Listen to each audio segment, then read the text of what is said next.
it's called Buy the Block UK. That's Right. our Instagram handle too, Buy the Block UK. And then basically it is a community for people to network around property. It's basically filled with all kinds of professionals and experts who specialize in HMOs, building from the ground up, refurbishment projects, lawyers, accountants, surveyors, planners. Honestly, the network's getting big and it's getting bigger.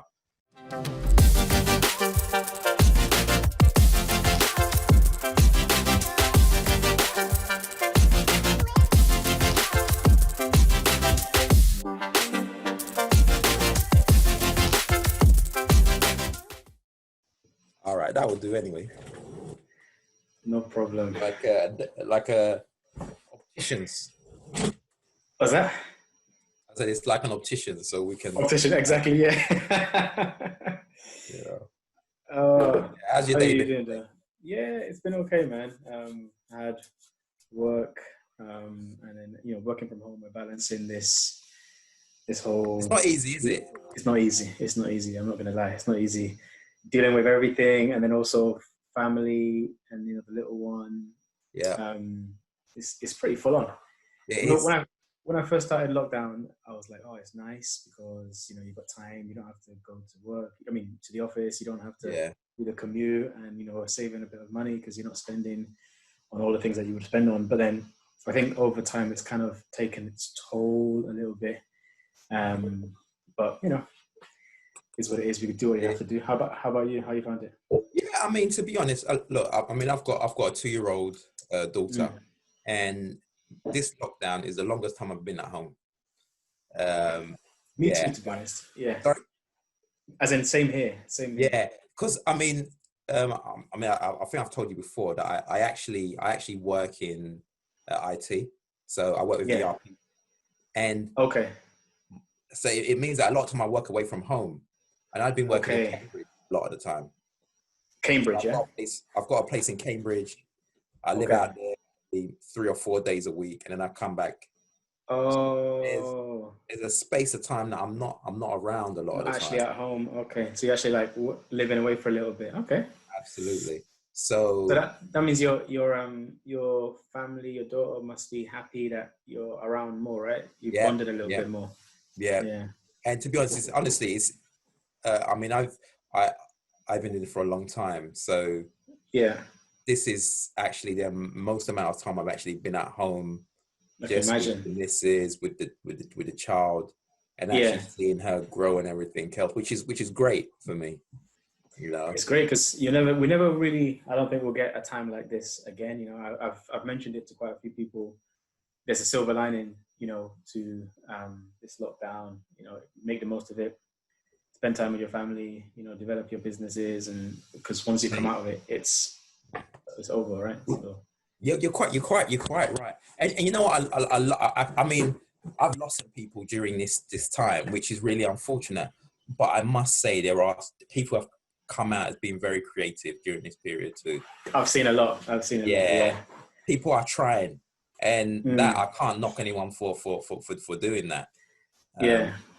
People who I didn't think, I mean, there are guys around me who I know not to be that guy, but they have become that guy. How do you mean that guy? That guy how? When I say, so, I mean, there's certain people who you speak to them, they'll never pick themselves up to go and open a business or even consider doing it. They just want to. Okay. But then these things happen. And they're physically coming to me with ideas. I'm like, wow, man! Like you've upped your game, mate. This situation has really made you aware of where we are. And it's great. I just love it. I love it. So welcome the inner entrepreneur and a lot of people. Absolutely. I think it makes sense because like when you're bogged down by work, you don't really even have the mental capacity to kind of think of things. But now once that is lifted a little bit, because I believe that people from our background, we're naturally creative. We're naturally, that hustles in us. Exactly, it's inside us. So give it time to give it the space to breathe. Something's gonna happen. So yeah, that's true. That's very true. But yeah, I mean, I'm excited. I think people are now realizing, and the tools they're realizing they can actually go out and do stuff if they want to, and that's what I love about this whole thing. It's a sad state of affairs in some way, but mate, I need to look. We can't mourn forever. You know, we have to understand that this is also an opportunity. I mean, we always have the ability to look at a situation from two angles, whether or not the glass is half full or it's half empty. It's up to you to decide how you look at it, what you do with it. Yeah. You know, and I mean, like me, I'll always look at that glass as being half full. You know. Yeah.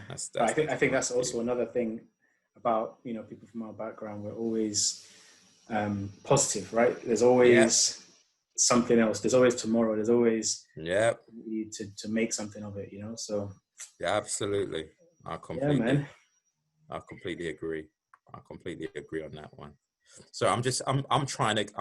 Oh, is it connected? I've got Oh, I think it's actually connected. I've got like Hello. Oh, great! It's connected. My microphone, yeah. I can hear you clearly. You can hear me clearly. See, I can put my laptop. Oh, is it loud? Is it? It's I'm hearing right. Volume, everything. Yeah. Ah, there's only one thing. Sorry. Let me speak again. Hello. Can you hear me? I'm trying to connect my laptop onto. There's a device. My Rodecaster. It's the device that I use to record. Okay. I mean, I can send you the audio as well. I'm recording. Oh yeah. Okay, yeah, that will work. So, yeah, let's just do that. No worries, man. So just FYI, I don't have too much time left because I've got a meeting at 9 that I need to go to. No problem at all. No problem. But how did you want to do it? Because you said, did you want to interview me for your podcast, or do we want to just have a conversation, or like? What did you think? You know what? I would be happy to just have a conversation with you. You know. Okay. I'm trying to think how we flip it so that it works for both of us. I'm sure you want to know some stuff about me. I'm going to want some stuff about you. So I mean, look, if you want, I can ask you questions. No, you can. I mean, depending on what I don't really mind, to be honest. So to me, there's no real format that I use. It's more of a case of, you know, we just talk. So if I'm doing my normal style, I'll be having a conversation with you, get to know what you've been up to, your background, ask a couple of questions, and you can ask me, and we can just talk. But I'm cool with that. I'm happy with that. I'm happy with that approach. Then, you know, just to vibe off each other. You know. Exactly. And then we can drill down into the detail. That's it. That sits behind it. You know. Okay. So cool. Yeah, I'm ready. I'm ready to roll. All right. What I normally do is I'll start off with a little bit of music. So let me. No problem. Roll.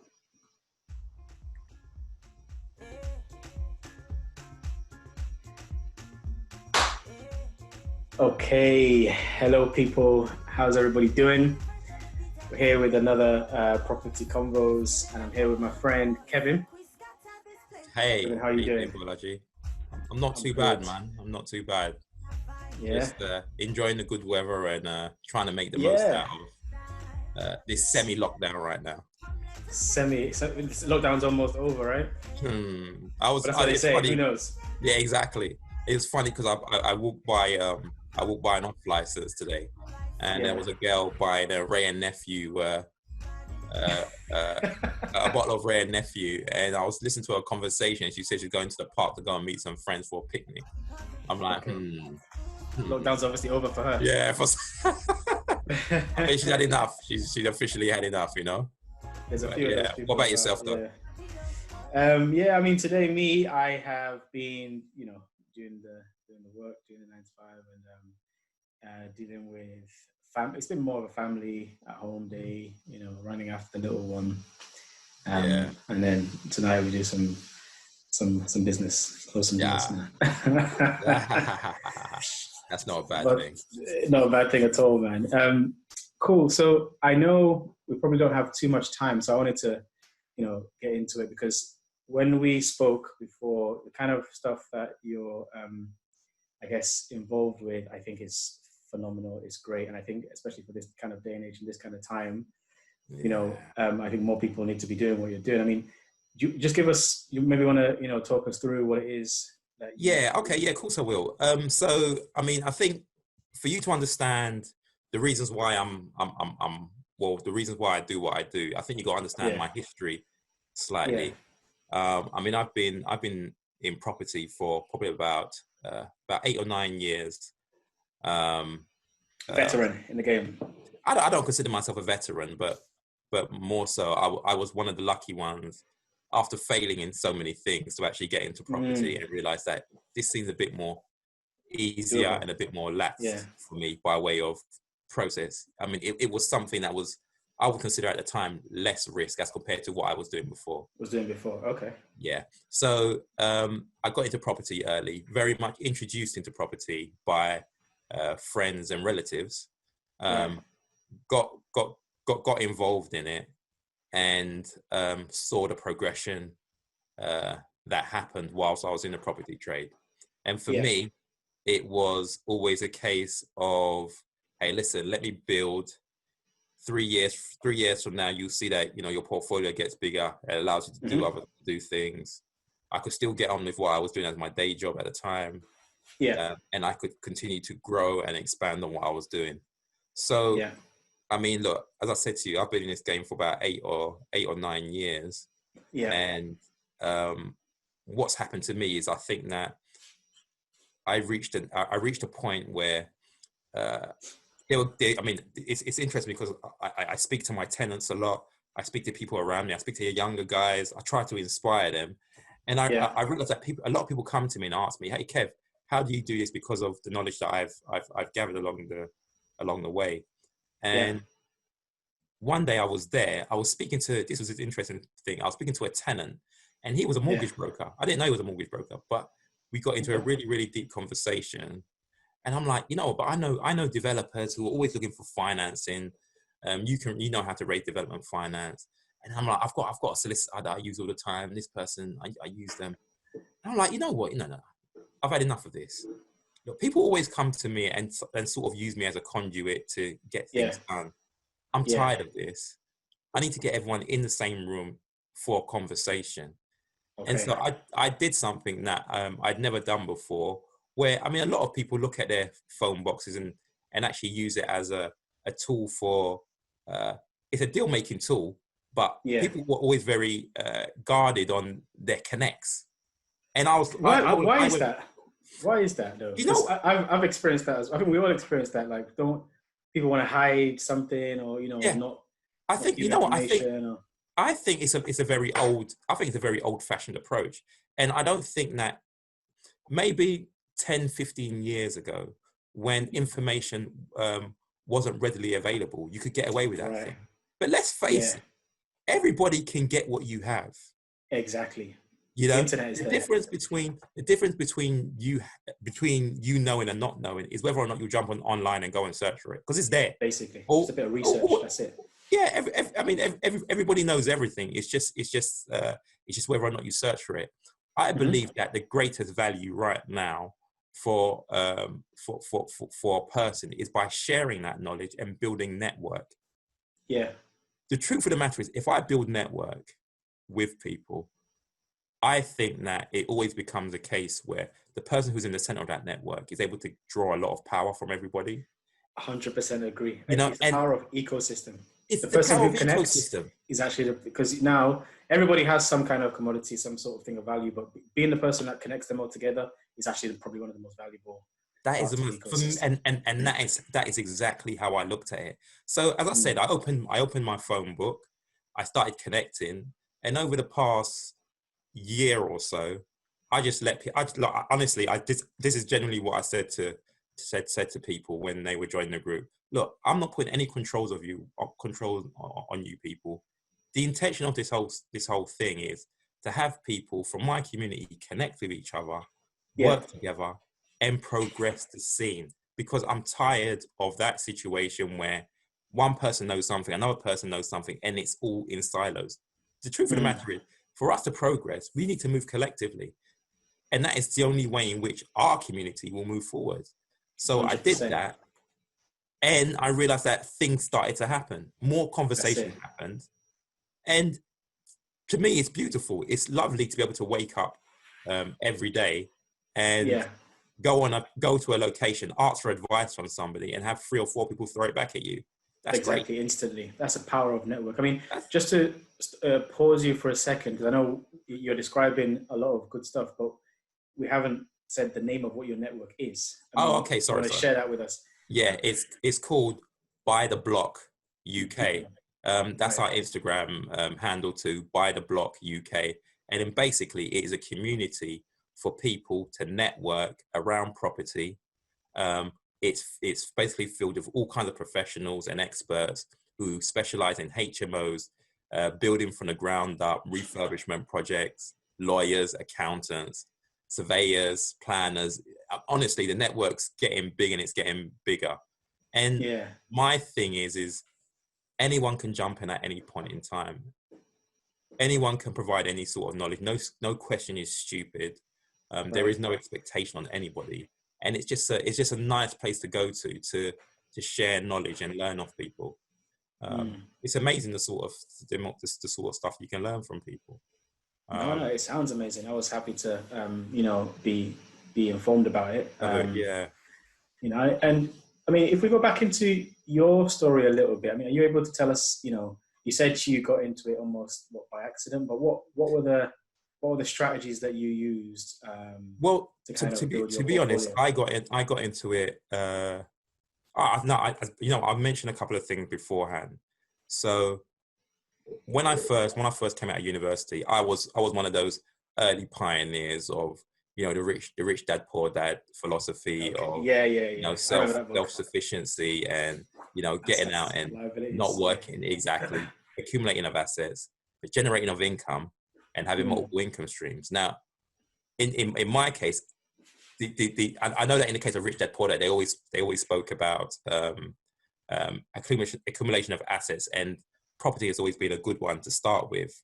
I tried to do it slightly backwards. I went out to try and I tried to create a business at a time. So I tried opening a business doing recruitment for a while. It didn't go the way I wanted to, so we ended that. I also, with myself and a friend, we opened a bar in Shoreditch on the Orsman Road called FK Bar at the time. Okay. So my friend is a DJ, and then it was myself. We went into that.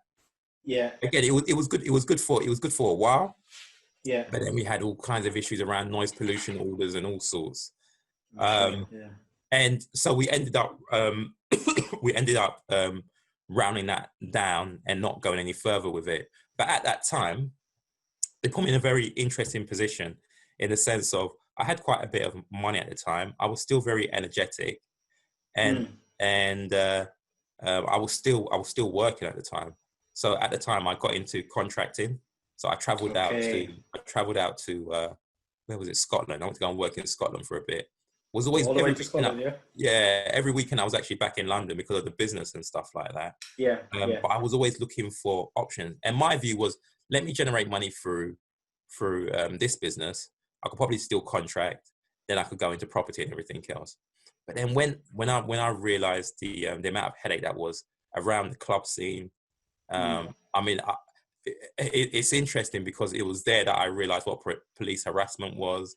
I realized that there is a cabal around licensing in certain boroughs and the sort of things that licensing authorities will do to make you close down or make you struggle in running your businesses. Definitely, no two ways about that. So all these sorts of things all culminated for me to look at another vehicle, and that was a property, thing. So I had some cousins who were already involved in it, and they were advising me about it, telling me the sort of deals and how they structure certain things. I mean, you got to imagine that sort of time. There were still crazy deals like 0%. I mean, zero deposit. I can imagine the good old days, man. The good old days.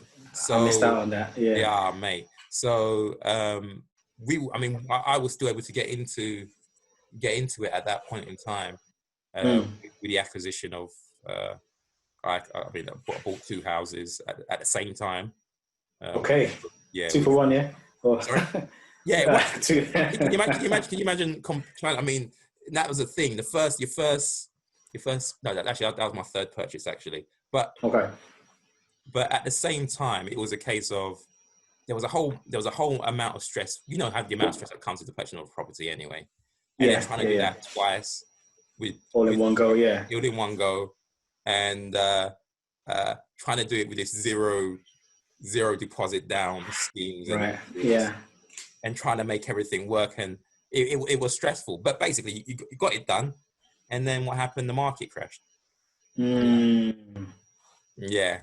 So, but I mean, I was into it at this point in time. To be honest, those were still good times for me. I can't say it hasn't treated me properly. So I did Right. well out of it. And basically, just through that, I've just continued to acquire properties and build a portfolio, Yeah. and even had the ability to go abroad. So I went out to Ghana. I bought a lot of land. I've built houses out there too, and just Okay. continue, not just in the UK, but even internationally in the pursuit of my love in property. And I what's mean, what's the scene of like what's the Ghana property development and scene you know like? what? It's right now. It's become really sophisticated. A lot of people from the UK and America, especially when in times like this, where a lot of people actually feel persecuted or feel like they're not respected in their own countries of birth. They're going back to Ghana and using the same sort of design and thought processes to create wonderful structures. So Yeah. Right. it is pretty good. I mean, I've seen the change in industry. The client base has also changed, but it's all for the better. So yeah, I've definitely kept my eye on the ball around that, and Yeah. I'm still very interested in it. I mean, the truth of the matter is, look, I look at probably the next 10 years or so. There will be a time when I would definitely like to go full time into construction in Ghana. Okay. And to be honest, it's not just Ghana; it's Africa. I mean, I've looked In at Africa. Rwanda as a potential. How about Nigeria? I know Nigeria's like there's a lot of Nigeria, things happening there. you see Nigeria. I've been to Nigeria. The thing is, you Yeah. guys do things big, man, and Why everything's not? expensive. Go big or go home, innit? Ooh. Why Yeah, not? absolutely. I mean, I've been to Lekki. I've been on the island. I mean, Yeah, you they're call doing it ye big and in no like size, and I see that you yeah. people, you don't play around. Have you seen the new Echo? Is it Echo Atlantic? There's like a Yeah, whole like the new Dubai is what they're calling it. man. They're reclaiming land from the sea and all that, aren't they? Yeah, basically the same way they did Dubai. It's like they're doing something like that in Echo, Yeah. in Lagos. It's Yeah. You crazy. guys don't And play around. I remember I visited there like maybe 5 or 6 years ago when it was still in early stages and it was looking good then. And I saw a recent video of how they've progressed since, and like it's really, I would definitely be looking for some kind of opportunity to get involved there. Yeah. Yeah, absolutely. No, I mean, Nigeria. I mean, I'm a big fan of. Look, I'm a big fan of Africa anyway, regardless of Yeah, what it is. 100%. Yeah, I mean, I'm with you. yeah, I'm someone. I mean, I did a master's, and my master's was in emerging markets, specifically with the view that, yeah, my intention is to go back and operate within Yeah, that region, and with an understanding of how things work. I'm very much a child of Africa, definitely. yeah. So Okay. yeah, I mean, it's pretty cool. So what about you? I mean, what's your situation? I mean, Yeah. in the case of property.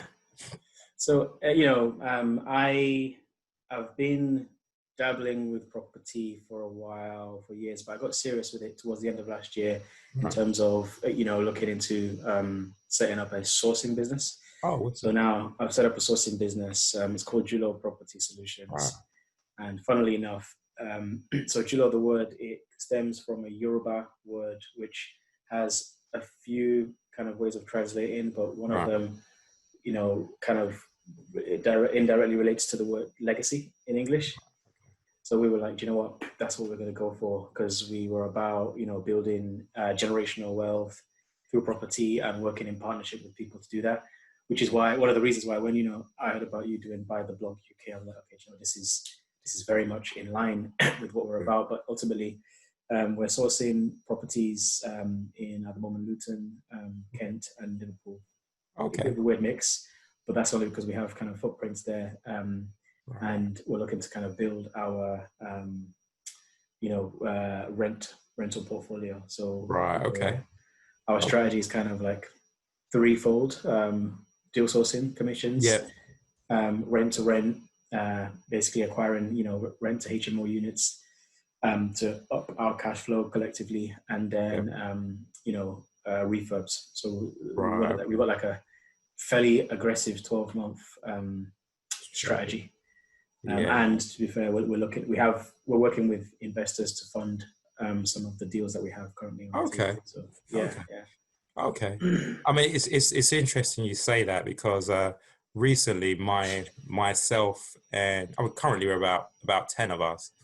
We recently set up an organization called Eagle Stars Savings Club, which has the intention of collectively putting money together. We regularly save together with the intention of, after a 12-month period, we'll collectively start investing. I mean, to be honest, I mean, like all things, I say this to people all the time: you can go and do it yourself. There's nothing wrong with that. But there is something when you do things collectively with people. 100%. I'm fully with you. And being able to, work with someone at a lower level and then build it up, where you get to know each other properly and understand each other. It's the greatest thing you can do. I have the same conundrum, because a lot of the strategies that are in kind of my company, the group that we have set up, I could probably do that myself. But there is something about working together as a collective to achieve a common goal, which I think there's a value to that, which is, in my opinion, worth more than money. And I also believe that, now is definitely a time, if there ever was one, to work, collectively within our community to build wealth. So because if I am able to build wealth together with, my community, then imagine what else we could do for our community. But it's also a case of that, that money staying within the community in one way, shape, or the other. But then also there's that whole kind of like mastermind group. So when we're together and we have this mastermind mentality, imagine what else could be spawned as a result. Absolutely. So I think that kind of proximity, that togetherness, I mean, don't get me wrong, it comes with its challenges. It's headache. But yeah. I mean, for me, you know how I look at it? I look at it like, look, at the end of the day, human beings are human beings, and human beings are always going to have their differences. There's nothing wrong with having a difference with somebody. But if we can all focus on the same thing, or have the same ultimate goal, I mean, no matter whether or not we have our differences, so long as that goal still remains the same goal, then we can still work through this. And I think we have to start thinking bigger than just ourselves. 100%. It's got to be, for it to really work, it's got to be about the collective. And I don't know, I don't know whether or not it comes with maturity. I mean, you're in your 20s, you think you can conquer the whole world. But then you realize that, you probably could, but it's a lot easier when you do it with people. It's a lot easier. I think you probably have a point there, because I've done this stuff. I've attempted this kind of stuff in my 20s. And for whatever reason, it hasn't worked. Maybe there's, egos, or again, you think you're invincible, right? You think you can do more than you actually can. But I think with age and maturity, you realize there is a value in, working together. And it's not about being blind to the risks. The risks are always there. But for me, one of the things which really challenges me is there are other communities that can do this and do this, and probably face the same challenges, but for whatever reason, there is that kind of like all for oneness and one for all mentality, where you do it for the community, you do it for the team, and the result of that, would be so much. It has so much more value. And I'm also thinking about like my family, my daughter. Like, I need to set an example that Absolutely. These are foundations that can be laid, so that the next generation and the generations, after that, don't need to look to work for maybe someone else. Or there was a conversation I was having with a friend of mine a while ago, and I think the person said, when you say things in jest, like, oh, my son's is going to be working for you when he grows older, and you kind of you joke and you laugh about it, but it's like, no, like that, yeah, that is the way, because that's really what's happening in other communities, Yeah, absolutely. So yeah, this is it's dear to my heart. It's almost like a cross to bear. Yeah, absolutely. But like, there's a benefit to it, so. Absolutely, definitely. I mean, for you to be able to get up and build legacy, that is definitely something that we should be trying to do. Put ourselves in a better position than our parents left us. I mean, 100%. Absolutely. A lot of them came from wherever they came from to this country with little to nothing. They've told us to do certain things: go to university, study, do what you're supposed to do. We've done that, and now we're making our assessments based on where we are now, that the things that we need to do to be able to progress to scene again. And I think that for a lot of us, it's building a legacy and a future, and making those right steps to make sure that the next generation is in a much better position than we are now. That's it. That's definitely important to us all. It's inspiring to have these conversations, and I feel like we should, as a community, be having more conversations like this, because what I found is things happen when you talk, things happen when you connect, things happen when you kind of vibe at the same wavelength, things that you probably may not have predicted or planned for, but things just happen. And I think when you're in that frame of mind and you're intentional about heading in that direction, I think it's a beautiful thing, like what can happen, because there's an element to which I have a plan, but I also know that I don't know everything that's going to happen. But I do know that going down this road and kind of sticking at it, it will be beautiful, and stuff like that. So I mean, yeah. I always, through my conversations with people, I always say to them, look, you know what? I've probably got about 60% of the answers to my questions, but that's all I need. Look, if I continue to pick myself up, I've got 60%. The 40%, I'll probably, when I get into it, I'll learn the other 20%, and the other 20% we'll figure it out. That's the way it works for me. And I think in no situation will you have all the answers, but you must be able to take a leap of faith. Definitely. And just run towards a plan and towards a constructive end. That's what I do. That's what I do right now, and that's what I do with people. It's interesting because, again, in the case of this collective thing, I've heard over the past year to 18 months, the sort of things that I've heard people say. I'm like, if I'm to base my life on those statements, I wouldn't ever do anything. I've heard discouragements, right? Discouragement, yeah, and stereotypes, even from within our community. By the way of it would be from our community. People, like in the sense of we can't work together on anything. I'll work together. Someone always ends up cheating somebody, but these are the same things that happen in other communities. The truth of the matter is you just have to think a bit more long term and strategic as to what we're doing. What is the ultimate goal? I think you're right. I think strategically, and to the point about people cheating and, let's say, maybe backstabbing. Like, have you ever been in a boardroom of a company? You know how much backstabbing happens there, but those people are still kind of there. Like, there are communities of people who work together who, like, literally hate each other's guts, but Absolutely. They're working together for the same aim. So it's possible. It's possible. And I think the thing that keeps certain people, let's say, in the room when they're in that kind of maybe hostile environment is because they know what they're getting out of it. And I think we as a community, I'm not saying we should cultivate hostile environments, but look past that thing and try and find a way of making it work, but look past, the temporary situation of, hostility or whatever it is. Yeah. And look towards what is it that you're working towards. And I think that's the question that we all need to have, or the purpose, or the reason that we're doing it. Because if the reason isn't really, a sound one, then that's where these kind of issues become a bigger issue. Absolutely. And I think maybe the challenge for a lot of our people is the driver is very short term.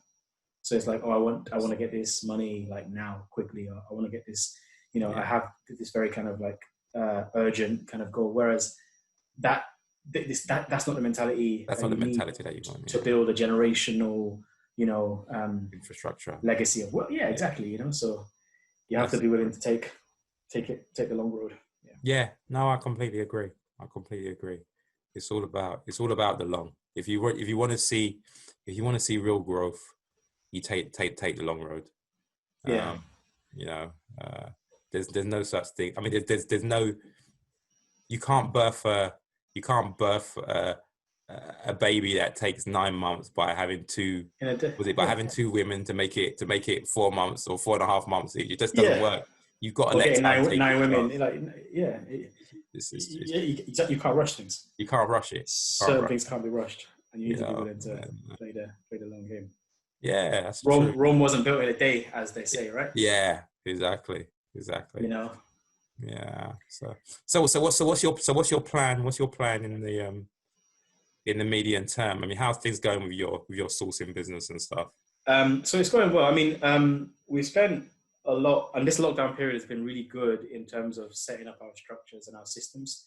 Mm-hmm. And one of the good things, one of the positive things about what we're doing is, we're a collective of people all from kind of very professional backgrounds. So we've got people who have skills in the area of like financial modeling, deal packaging, and other kind of corporate, high profile senior type of situations. So we kind of bring in that mentality to see how we can put our take on how to run our property business. And I think you raised a point earlier on about how I believe this is the case. The property business, I don't think it's entirely complex. Do you know what I mean? Like, it isn't complex. You can systemize a few things and then get to work. So obviously we're making calls, but we're also doing our best to use our systems knowledge to kind of automate certain areas of it, but also, get out and hunt and make the calls and do the viewings and package, but also use our connections, build relationships, so really we're kind of now out, and there's about a handful of deals that we've got, on the table, which we are packaging, and we're offering like fixed rates of returns, for funding, from people who want to make decent returns on their investments, higher than what the bank will give. And yes, I mean, we've got a goal in the next 12 months to transact, £5 million worth of property. Wow. But we think it's achievable because it works out roughly about maybe 20 transactions. Wow. Give or take. But it's not that we're going to pick up all of them for ourselves, but we're going to source that, and pass on to investors who want to buy. And we probably will pick up one or two, assets for ourselves, in that 12-month period. But then I think for us, there's going to be a lot of exciting stuff that we see happening after that 12 months when we've kind of built the base. So now we're kind of like cranking the wheel and, almost building the sausage machine. Yeah. I get you. And then over this time period, we would just look to scale it, right? So if it works, just explode it. So right, okay. Yeah. That sounds interesting. So I know that. So you said that you're looking at property in Kent. In Liverpool. It just so happens that those are the what we have on our slate at the moment. Right. So okay. There's a couple of deals in Kent that we are packaging. There's a handful in Liverpool, kind of like HMOs.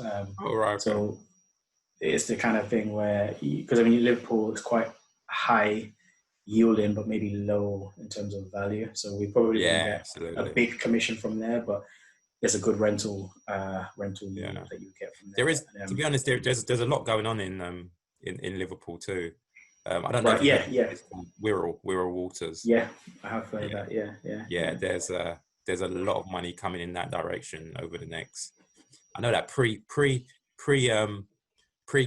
there was talk there's a lot of money coming there. I'm hoping that doesn't change, but yeah, we'll see. An area to look into. I mean, I was driving up there almost every 2 weeks prior to lockdown.